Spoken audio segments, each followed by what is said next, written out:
मंडळी, तुमची कमाई जर तुमच्या कुटुंबाच्या गरजा भागवण्या इतकी जर असेल ना, तर स्वतःला खूप श्रीमंत समजा. कारण श्रीमंतीची व्याख्या आतापर्यंत कोणाला कळलीच नाही. जसं की बघा, आता जेवढ्या संपत्तीचा उपभोग तुम्ही घेताना तेवढीच तुमची असते. आणि जास्तीची संपत्ती म्हणजे गाढवाच्या पाठीवरील सोन्याच्या गाठोड्यासारखं असतं. कारण बघा, आता ओझं सांभाळण्याच्या पलीकडे त्याला त्याचा काहीच फायदा होत नाही किंवा उपभोग सुद्धा नसतो. खरं तर आयुष्याचं गणित सुद्धा बोटावर सोडणं इतकं सोपं असतं, पण भीतीचे आकडे, समाजाची काळजी आणि क्षणिक सुखाची ओढ अख्खा हिशोब चुकून टाकतात. एक गोष्ट आपण नेहमी लक्षात ठेवायची, कितीही कमावून ठेवलं तरी बाकी राहते ते फक्त शून्य. आणि संकट काळी आपल्या कामाला येतं ते फक्त आपले चांगले कर्म. मुळात म्हणजे शाश्वत असं इथं काहीच नसतं बरं का. बऱ्याच गोष्टी वेळेनुसार बदलत असतात. परिस्थिती बदलते, माणसं बदलतात, त्यासोबत आपणही बदलायचं असतं. कारण आयुष्यात बदल हा गरजेचा असतो. त्यातून मिळणाऱ्या वाईट चांगल्या अनुभवातून आपल्याला बरंच काही शिकता यायला हवं. कारण बदल हा प्रकृतीचा नियम आहे आणि ते आपल्याला स्वीकारता यायला हवं. असं म्हणतात, रोज सकाळी परमेश्वर पृथ्वीवर सुखाची आणि दुःखाची दोन्ही पण नाणी फेकत असतो. ज्याच्या हाती सुखाची नाणी पडतात तो सुखाचा व्यापार करतो, पण ज्याच्या हाती दुःखाची नाणी पडूनही तो सुखाचा व्यापार करतो ना, त्यालाच जीवन असं म्हणतात. म्हणून आयुष्य खूप सुंदर आहे, फक्त तसंच जगायला पाहिजे. नमस्कार मंडळी, मी छाया. आपल्या सर्वांचं आपल्या आणखीन एका नवीन व्हिडिओमध्ये अगदी मनापासून स्वागत करते. कालच्या व्हिडिओला तुम्ही सर्वांनी भरभरून प्रेम दिलं, त्यासाठी मनापासून आभारी आहे. आणि कालचा व्हिडिओ होता येडेश्वरी देवीचा आणि तुळजापूरच्या देवीचा. आता हा व्हिडिओ असणार आहे मोरगावच्या गणपतीचा आणि जेजुरी दोन्ही गडांचा. तर सकाळी उठल्यानंतर आम्ही रूमवर फ्रेश झालो, त्यानंतर आलो होतो मोरगावच्या गणपतीचं दर्शन घ्यायला. कारण आम्ही गणपतीच्या मंदिराजवळच आम्ही रूम घेतलं होतं ना, रात आम्ही तिथं थांबलो, मुक्काम झाला. सकाळी उठलो, फ्रेश झालो आणि आलो गणपतीच्या दर्शनासाठी. इथून आम्हाला जेजुरीला जायचं होतं. कारण मोरगावपासून जेजुरी फक्त 18 किलोमीटर आहे. आणि नेमकं आम्ही गणपतीच्या मंदिरामध्ये आरतीच्या वेळेसच पोचलो सकाळचं. म्हणजे आरती सुरूच होणार होती, सगळे थांबवले होते त्यांनी दर्शनासाठी. आणि आरती झाल्यानंतर मग ते दर्शनासाठी सोडणार होते आतमध्ये.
आणि हे पा राजूनी कसे हात जोडलेले आहेत आणि शांतपणे मस्त दर्शन घेत होता तो. तर तो असा कुठं बाहेर गेलेला नाही ना, त्यामुळे त्याला असं काहीतरी विशेष वाटत होतं. आणि इतकं छान दर्शन घेत होता ना देवाचं, असं नियाळून देवाला बघत होता. आणि पाहता कसं असतं ना, छोटाली मुलं हे मोठ्याल्या माणसांचंच अनुकरण करत असतात ना. कुठंतरी त्यांनी पाहिलं असन की मंदिराच्या पाठीमागं लोक 1 रुपयाचं नाणं चिपकवतात. तर ते सुद्धा ते प्रयत्न करत होते आणि त्यांचं ते 1 रुपयाचं नाणं चिटकल्या पण गेलं बरं का. तर ते खूप खुश झाले होते. आणि त्यांचं पाहून मग काय आपले सागरराव गप राहणार होते का. मग त्यांनी 1 रुपयाचं नाणं काढलं आणि तो पण लागला मग तिथं ते 1 रुपयाचं नाणं चिटकायला.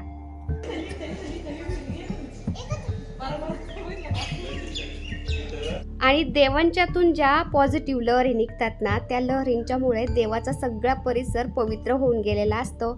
आणि आपण जर त्या देवाच्या परिसरात गेलो ना, तर एकदम शांत पॉझिटिव्ह फील होतं आपल्याला. आणि आपण कुठेही नाक नसतं घासायचं, आपण देवासमोर नाक रगडून दर्शन घ्यायचं असतं. देवासमोर नाक घासणं म्हणजे पूर्ण शरणागती, नम्रता आणि भक्तिभावाने देवासमोर स्वतःला समर्पित करणे. जिथं व्यक्तीला आपल्या अहंकाराचा त्याग करून ईश्वराच्या चरणी लीन व्हायचं असतं, ज्यामुळे आंतरिक शांती आणि सकारात्मक ऊर्जा मिळत असते आणि देवाची कृपा प्राप्त होते, ही एक खोल आध्यात्मिक भावना दर्शवते. आणि आपण देवासमोर नाक रगडून, हे देवा, मी तुझ्या समोर नतमस्तक आहे, माझा अहंकार गळून पडला आहे, मला तुझ्याकडून मार्गदर्शन आणि आशीर्वाद हवा आहे, याचा अर्थ असा होतो. आम्ही मंदिरापाशी गेलो ना, तर आरती चालूच होणार होती, त्यामुळे आम्ही थांबलो नाही, पटकन आतमध्ये गेलो आणि आरती बिरती झाली. त्यानंतर दर्शन करून मस्त बाहेर आलो. त्यानंतर गजऱ्यावाले काका तिथं बसलेले होते बाहेर. म्हणलं चला गजरे घेऊ आपण, छान वाटतं नाही का. तर मग गजरे घेतले, आम्ही लावले आणि तिथून पुढे निघलो. मग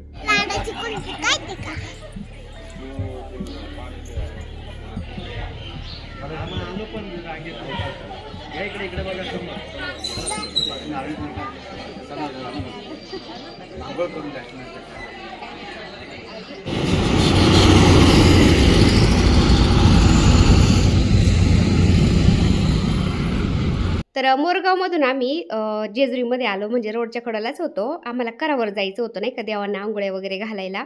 तर रोडच्या कडेला उभं राहिल्यानंतर हे पहा, आपला जेजुरीचा नवीन गड आहे ना, तो दिसत होता तिथून. तर मग रोडच्या कडेला इथं आम्ही नाश्ता करायला थांबलो होतो. म्हणलं नाश्ता करावा, त्यानंतर मग करावर जाऊन देवांना आंघोळ घालून मग जेजुरी गडावर जायचं होतं. तर उन्हाळ्यामध्ये आलं नाही तर पाणी खूप कमी असतं, पण आता आम्ही थंडीमध्ये आलोत ना, त्यामुळं पाणी भरपूर होतं.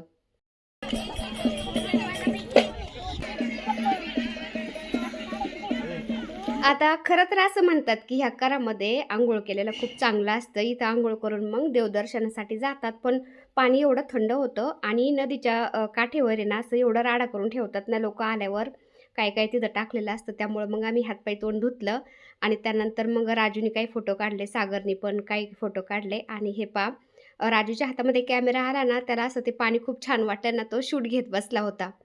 त्यानंतर देव आणले मग आम्ही आंघोळीसाठी. आम्ही आधी हातपाय तोंड धुतलं, त्यानंतर मग देव आणले होते. तर देवांना आंघोळ करून मग आपल्याला जायचं होतं तिथं तळी भरायला. आता इथं आम्ही जे आपले जुने टाक होते ना चांदीचे देवांचे, तर त्या टाकांना पण नवीन टाकांना पण दोन्ही टाकांना मी इथं आंघोळ्या घातल्या आणि तिथं तळी भंडारा भरण्यासाठी घेऊन जायचं होतं कराच्या काठीवरती. तर बऱ्याचशा ताईंच्या कमेंट होते की नवीन टाक बनवायला तुम्हाला किती पैसे लागले. तर ताईंनो, एक एक टाक हा आपला 5-5 ग्रॅमचा आहे ना, किंवा 5-5 भार पण म्हणतात त्याला. चांदीचे 5 टाक करण्यासाठी आम्हाला 7,500 रुपये लागले. आणि जे जुने चांदीचे टाक होते ना, तर ते आम्ही पाण्यामध्ये, म्हणजे इथं जेजुरीमध्ये पाण्यात सोडणार होतो. कारण ते सोनार म्हणले होते की ते तुम्ही मोडू शकता, त्याचे तुम्हाला मी पैसे पण देईन. पण कसं आहे ना, आपल्या घरामध्ये पूजलेले ते देव आहेत ना, आपण म्हणजे सोनाराकडे द्यायचे मोडायला, आणि ते टाकांची चांदी ते मग ते वितळवणार आणि दुसऱ्याच्या म्हणजे काहीतरी वस्तूला ते वापरणार. मग ते असं मला बरं नाही वाटलं.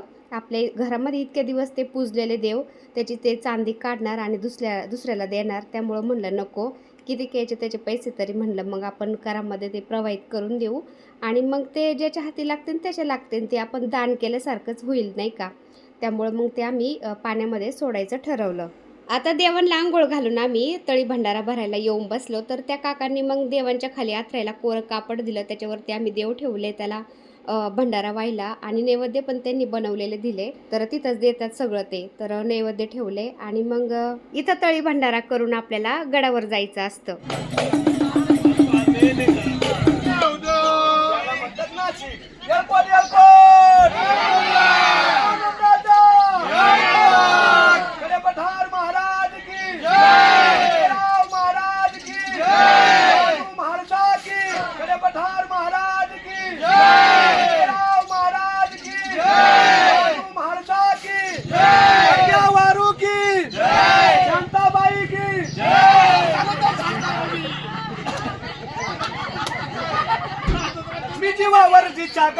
त्यात बाई माऊलीचं शिवण सांगतो बाय, अरे त्या दिवशी मला नाही आठवणार अंबाबाई, तो माझ्या जिंदगीचा दिवस नाही.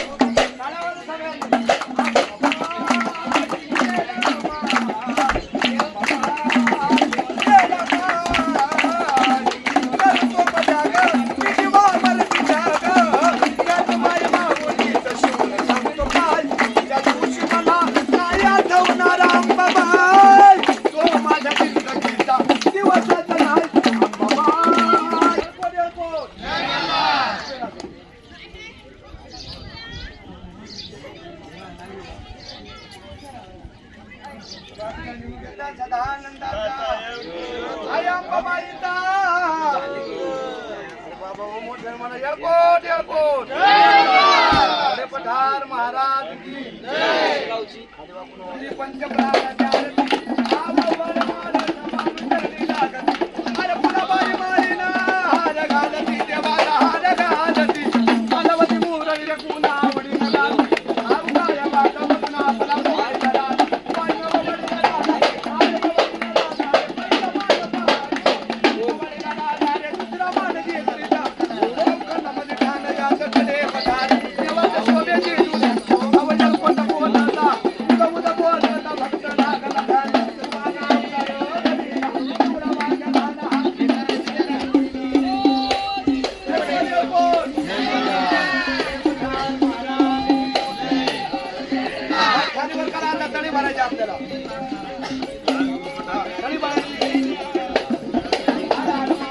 तर असं इथं तळी भंडारा भरायचा असतं बरं का जेजुरीला आल्यानंतर. तर जेजुरीचा गड आहे ना, गडाच्या खाली इथं करा म्हणून आहे. तर नदी आहे काहीतरी, त्याला आम्ही कराच म्हणतो किंवा सगळेजण कराच म्हणतात बरं का. तर जेव्हा आपल्याला जेजुरीला यायचं आहे त्यावेळेस आपल्या घरातले जे 5 टाक असतात ना देवांचे, ते टाक, त्यानंतर दिवटी बुदली सगळं घेऊन यायचं आणि इथं करामध्ये देवांना आंघोळ्या घालायच्या. म्हणजे देवांना आंघोळ्या घालायच्या आणि आपल्याला पाहिजे तर आपण पण आंघोळ्या करू शकतो, पण पाणी थंड आहे त्यामुळं आम्ही आंघोळ्या नाही केल्या आणि पाणी ना थोडंसं खराबच होतं जरा. तर मग आम्ही फक्त हातपाय तोंड धुतलं. त्यानंतर इथं मग ते कोरा कपडा टाकायला देतात खाली. त्यानंतर मग इथं तळी भंडारा भरतात आणि इथून तळी भंडारा भरून आपल्याला गडावरती जायचं असतं. तर 5 नैवेद्य देतात ते लोक इथं करून आणि मग ते त्याच्यातले 3 नैवेद्य नदीमध्ये प्रवाहित करायचे असतात आणि त्यातले 2 नैवेद्य आपण गडाच्या पायथ्याशी तिथं ठेवायचे असतात आणि तिथून पुढं मग आपण गडावरती जायचं असतं. गडावर गेल्यावर पुन्हा आपण दर्शन घ्यायचं, तिथं पण तळी भंडारा भरायचं, आपला कुळाचार काय असेल ते करायचा आणि मग आपण नवीन गडावर यायचं पुन्हा. किंवा आपण दोन्ही गडातून एक गड जरी केला, नवीन गड किंवा जुना गड, तरी पण चालतं. पण जो जुना गड आहे ना, जुना गडावरती खंडोबा महाराजांचं मूळ स्थान आहे. तर तिथं ते खंडोबा महाराज राहायचे, त्यामुळं दर्शनासाठी जुना गड महत्त्वाचा वाटतो. त्यामुळं आम्ही दोन्ही पण गडावर दर्शनासाठी जातो. आणि आता जे जुने टाक होते ना आपले थोडे थोडे खराब झालेले, ते टाक आहेत ना फौजी साहेबांनी इथं पाण्यामध्ये प्रवाहित केले तळी भंडारा वगैरे भरून. आणि नवीन टाका मी आता गडावरती देवाच्या भेटीसाठी घेऊन जाणार होतो.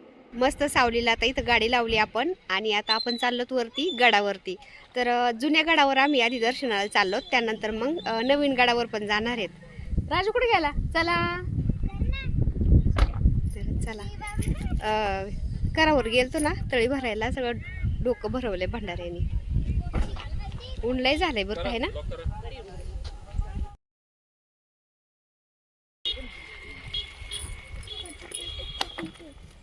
चला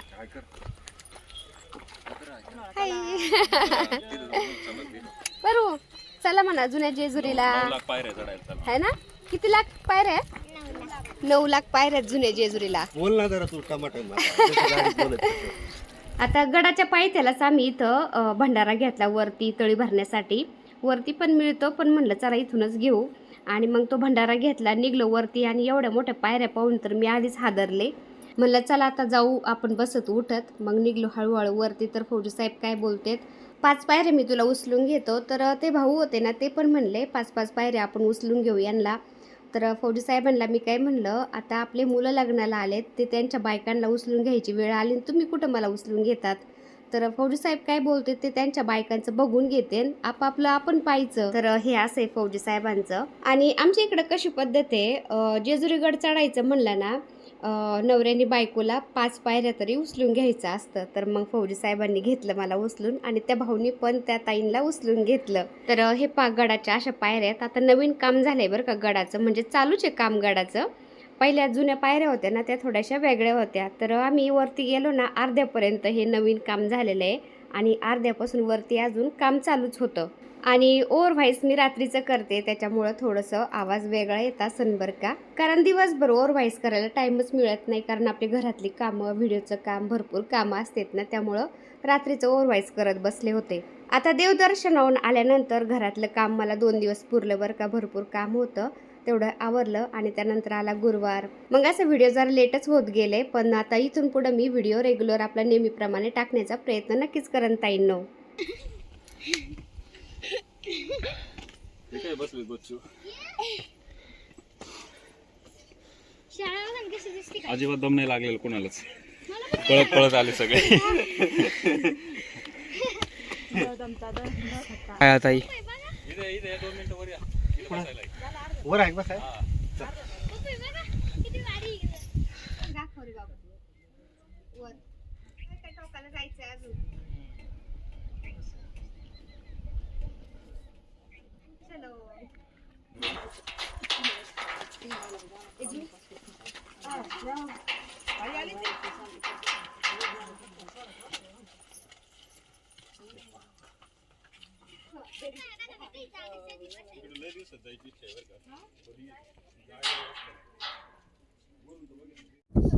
सगळ्यात बाजूला तिकडनं गेलेली आहे. तिकडून असणार आहे असं. देव तिकडून गेलेली आहे.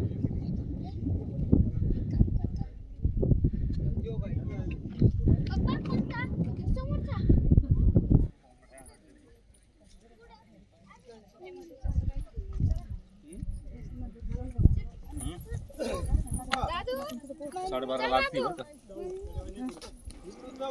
तर असं उठत बसत आम्ही आलो बरं का गडावरती. आणि गडावर आल्यानंतर इथं अशी कमान लावलेली आहे. आणि गडावरती जे दुकान आहेत ना फुलांचे, त्यानंतर असं काही फळं वगैरे विकतात, त्यानंतर बरेचसे हॉटेल वगैरे येतं. तर ते सामान आणण्यासाठी असं गाढवाचा वापर केला जातो बरं का. त्यांच्या पाठीवर असं वजन देतात आणि मग वरती सामान घेऊन येतात ते. कारण एवढे वरती सामान घेऊन चढणं म्हणजे सोपं नाही आहे. खूप म्हणजे मोकळं चाललं तरी दम लागतोय माणसाला.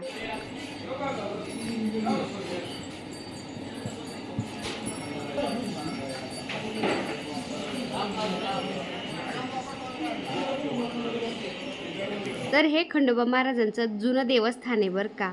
आणि इथं गर्दी खूप कमी असते कारण लोक जास्त येत नाही इकडं. नवीन गडावरती तिथं जातात, ते जवळ पडतं ना त्यामुळं. आणि हा जुना गड आहे ना थोडासा लांब पडतो, त्यामुळे इथं गर्दी कमी असते. पण इथं ना दर्शन एवढं भारी होतं ना काय सांगायचं. अक्षरशः म्हणजे आम्ही आरतीच्या वेळेस तिथं पोहोचलो होतो ना, आरती आम्हाला भेटली, आरती चालू होती ना, माझ्या डोळ्यातून अक्षरशः पाणी चालू होतं. एवढं भारी, एवढं प्रसन्न वाटलं. आणि तिथं मनाचं एकदम असं मंत्रमुग्ध झालं होतं. खूप प्रसन्न वाटत होतं. दुपारची आरती चालू होणार होती ना, त्यामुळे त्यांनी दर्शन पण थांबवले होते. तर आम्ही पण दर्शनाला नाही गेलो, मग तिथंच थांबलो बाहेर. आतमध्ये अभिषेक चालू होता. अभिषेक झाला की मग लगेच आरती होती आणि मग पुन्हा दर्शन चालू होते. म्हणलं आता अभिषेक आरती झाली ना, मग आम्ही दर्शन घेऊ आणि मग निघू माघारी. तर तो अभिषेक चालू होता, त्यानंतर आरती चालू होती ना, एवढं भारी वाटत होतं ना. आणि एक आजी होत्या तिथं, एवढं छान गाणं म्हणत होते की बास. दयावारी मोत्याला द्यावी भरून,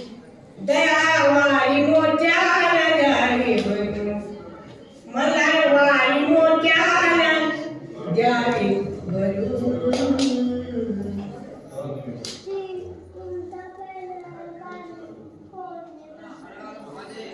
तर आरती झाली. आरती झाल्यानंतर 5 फेऱ्या मारल्या मी मंदिराच्या. आणि त्यानंतर मग जे देवाचे टाक आणले होते ना आपण देवाच्या भेटीसाठी, तर त्या देवाच्या टाकांची आपल्याला तळी पण भरायची असते.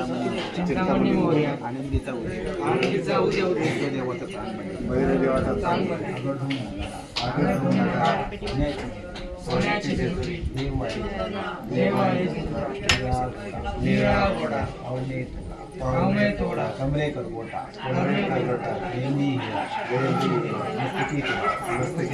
अंगावरची शाल सदा देवला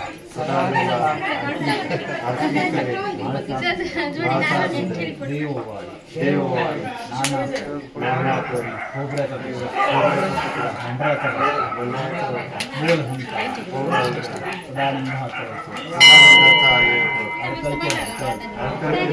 भडकल के भंडारा बोल बोल हजारी भाग्या मुरळी खंडोबा भगत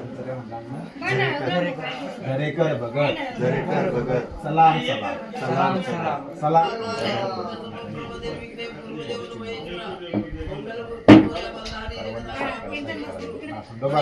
खंडोबा राया झालेली सेवा दरेकर कुटुंबाची भरलेली तळी कुलधर्मकुलाच्या मूळ गादीवर मान्य करून घ्या. मान्य करून घ्या.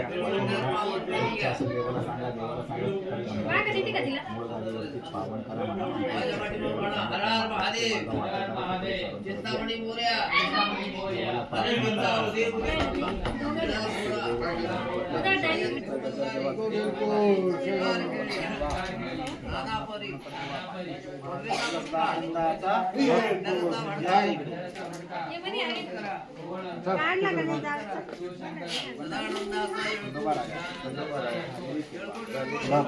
संभाळ करा, संभाळ करा.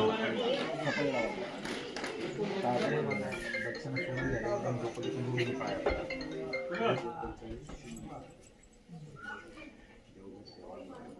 मंडळी हे पहा आपलं आता कडेपठार दर्शन झालंय आणि निघलो आम्ही आता नवीन गडावरती. हो ना, नवीन गडावर जायचं ना आता. हो चला, आता छान दर्शन झालं, एकदम निवांत दर्शन झालंय. चला चला, येताना खूप हाल झाली, आता जाताना काही नाही वाटणार. चालायचं मग इथं मुकवाल राहायचं काय राहिली असती. एक मुक्काम तर झालाय असा. एक झाला, पुढच्या वेळेस आहे ना ठरवून मुक्काम करायचं. ठरवून मुक्काम पाहिजे. हा एकदम बरोबर. तर आमचं मुक्काम करण्याचं काही ठरलेलं नव्हतं. म्हणलं एका दिवसात तेवढं दर्शन होऊन जाईल, पण ते गर्दी होती त्यामुळं आम्हाला मुक्काम करावा लागला. मग दुसऱ्या दिवशी आम्ही जेजुरीचं दर्शन घेतलं आणि मग घरी निघलो.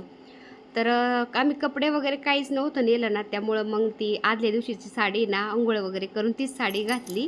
कारण आम्ही रूम जिथं घेतलं होतं ना, तिथं आम्हाला रात्रीचं 11 साडे11 वाजले होते काहीतरी पोहोचायला. आणि लवकर जर पोहोचलं असतो तर साडी वगैरे घेता आली असती नाही का, कपडे घेतले असते आम्ही. पण उशिरा गेल्यामुळं दुकानं वगैरे सगळे बंद झालेले होते आणि सकाळी लवकर उठून आम्हाला मोरगावच्या गणपतीचं दर्शन, त्यानंतर जेजुरी गडावर पण जायचं होतं. मग कधी कपडे घ्यायचे आणि कधी काय करायचं, त्यामुळं मग तिथं रूमवरती आंघोळ करून फ्रेश झालो आणि तेच कपडे घातले आणि निघलो दर्शनासाठी. कसं आहे ना, मनी भाव तिथं देव, आपलं मन चांगलं आहे तर ते कपड्यापाशी काही नाही का. तर एवढ्या उंचावर गडावर असे छोटे छोटे दुकानं लागलेले आहेत बरं का. तर असं प्रवासात लोकांना बरं पडतं. तर मग आम्ही कधी काकडी घ्यायचो, कधी पेरू घ्यायचो, कधी पाणी, असं म्हणजे थोडंसं स्टॉप घेत आम्ही मग नवीन गडावर निघलो होतो. आणि जुन्या गडावरून नवीन गडावर जाण्यासाठी अशी थोडीशी खडी पहाडी बरं का, थोडंसं उतरायला जरा अवघडच जातं, पण बरं पडतं नाही का. मग ते जुन्या गडावरून खाली उतरा, त्यानंतर पुन्हा नवीन गडावरती चढा, असं करूपर्यंत मग असं सोपं पडतं जरा. जुन्या गडावरून डायरेक्ट पायी निघायचं नवीन गडावर, मग पायी पण दुखत नाही. असं उलटं जर चढायचं म्हणलं ना, लय पाय दुखत आहेत. तर एवढे पाय दुखत होते ना, तर मला कधी सागर तर कधी फौजी साहेब असं धरून उतरवत होते. आणि जुन्या गडावरून नवीन गडावर जाण्यासाठी असं मधी दरवाजा आहे बरं का, एकदम छान वाटत होता दरवाजा. आणि नवीन गडाचं पण आणि जुन्या गडाचं पण असं पायऱ्या नवीन बनवायचं काम चालू होतं बरं का. तर हे पायी असे अँगल वगैरे लागलेले आहेत, बरंचसं काम चालू आहे काहीतरी. तर मग पोचलो आम्ही नवीन गडावरती आता इथं दर्शनासाठी. तर एवढी गर्दी होती की बस, त्यामुळं दर्शन होणं शक्यच नव्हतं. कारण लाईनला जर लागलो असतो ना आम्ही दर्शनासाठी, आम्हाला रात्रीचं 12-1 वाजली असती घरी पोचायला पुन्हा. त्यामुळे सगळे काय म्हणले, आता आपण जे जुन्या गडावरती दर्शन घेतलं ना, एवढं निवांत दर्शन आणि मग निघू म्हणले. तर मग मुखदर्शन घेतलं आणि मग निघलो आम्ही. तुम्ही बघू शकता एवढी गर्दी होती की बस, खूप लांबपर्यंत लाईन लागलेली होती.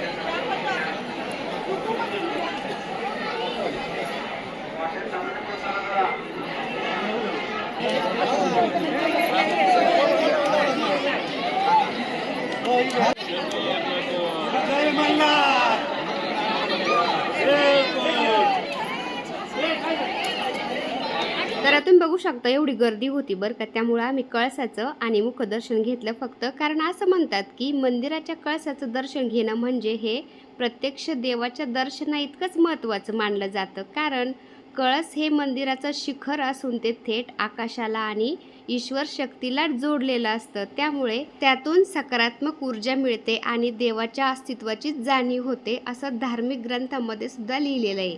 तर सकाळी नाश्ते करून आम्ही जेजुरी गडावर गेलो होतो दर्शनासाठी आणि दोन्ही गडांचं दर्शन होईपर्यंत संध्याकाळ झाली होती आणि मग खाली आल्यानंतर आम्ही जेवायला थांबलो होतो इथं हॉटेलमध्ये. तर नवीन जेजुरीमधून निघलो, त्यानंतर इथं थांबलो होतो जेवण करण्यासाठी. जेवण झालंय आणि त्यानंतर निघलो आता आम्ही घरी. तर चला ते पाहिजे जेवण केलं आम्ही. जेवण झाले सगळ्यांचं, झालं जेवण निवांत हो. जेवण झाले, बाकीचे सगळे गाडीमध्ये बसलेत. म्हणलं चला तुमच्याशी 2 शब्द बोलते. खूप भूक लागली होती त्यामुळं म्हटलं आम्ही जेवण करते. थोडंसं पोटामध्ये पडलंय तर बरं वाटलंय. हा ते भाऊजी साहेब काय. तर चला आता भेटूया घरी गेल्यावर डायरेक्ट. आता डायरेक्ट घरी ना. आता डायरेक्ट हा तर हा जुनी जेजुरी केली, नवीन जेजुरी केली, त्यानंतर डायरेक्ट मग इथं आलो होतो. जेवण झाले तर आता संध्याकाळ झाली आहे ना. 6:30 वाजलेत. 6 वाजले. 6 वाजलेत का? मला वाटलं 6:30 वाजलेत. तर 6 वाजलेत संध्याकाळचे. म्हणजे 2 दिवस लागले आम्हाला 3 देव करायला बरं का. फक्त खूप गर्दी होती, काल रविवार होतं ना, सगळ्यांना सुट्ट्या, तर खूप गर्दी होती. तर चला निघतोय आता, माझी वाट पाहते सगळे.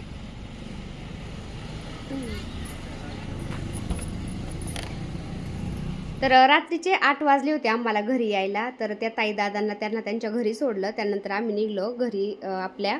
आणि काल जो मी व्हिडिओ अपलोड केला ना तुळजापूरचा येडेश्वरीचा, तर त्या व्हिडिओला बऱ्याचशा ताईंच्या कमेंट होत्या की ताई आधी तुळजापूरचं दर्शन घ्यायचं असतं आणि त्यानंतर मग येडेश्वरीचं दर्शन घ्यायचं असतं. पण ताईंनो कसं आहे ना, आम्हाला खूप उलटं पडतं.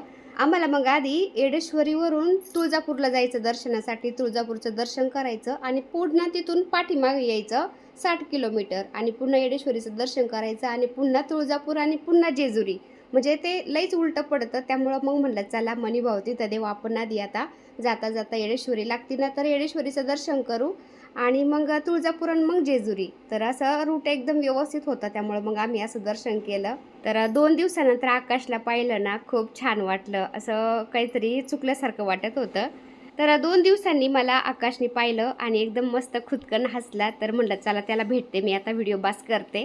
तर चला व्हिडिओ इथंच एंड करते. व्हिडिओ आवडला असेल तर एक लाईक नक्की करत जा ताईंनो. चॅनलवर नवीन असाल तर प्लीज आपल्या चॅनलला सबस्क्राईब पण करत जा. चला तर भेटूया पुन्हा अशाच एका छानशा व्हिडिओ बरोबर. तोपर्यंत बाय. व्हिडिओ पूर्ण पाहिला त्यासाठी मनापासून आभारी सर्वांची. सर्वांना श्री स्वामी समर्थ.